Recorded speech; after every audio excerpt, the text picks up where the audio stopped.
Social మీడియాలో ఎక్కడ చూసినా ఇప్పుడు గిబ్లీ పేరే వినిపిస్తుంది. మామూలు ఫోటోల్ని గిబ్లీ స్టైల్లో ఫోటోలుగా మార్చుకోవడానికి జనం తెగ ఆసక్తి చూపిస్తున్నారు. వ్యక్తిగత ఫోటోలను సైతం చాట్ జీపీటీలో అప్లోడ్ చేస్తున్నారు.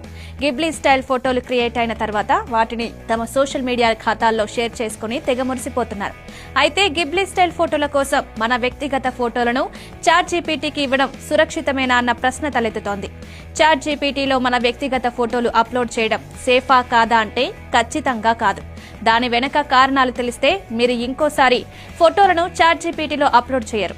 మనం గిబ్లీ స్టైల్ ఫోటోలు క్రియేట్ చేయించుకోవడానికి చాట్ జీపీటీలో మన వ్యక్తిగత ఫోటోలు అప్లోడ్ చేస్తాం. అది మీ ఫోటోల్ని యానిమ్ ఫోటోలుగా మార్చిస్తుంది. ఇంతవరకు బాగానే ఉంది, కానీ అప్లోడ్ చేసిన ఫోటోల సంగతి ఏంటి? అక్కడే అసలు సమస్య దాగుంది. మనం అప్లోడ్ చేసిన ఫోటోల్ని చాట్ జీపీటీ స్టోర్ చేసుకుంటుంది. వాటిని తర్వాత అవసరం వచ్చినప్పుడు వాడుకుంటుంది. ఎలా అంటే మీరే చాట్ జీపీటీలోకి వెళ్లి ఒక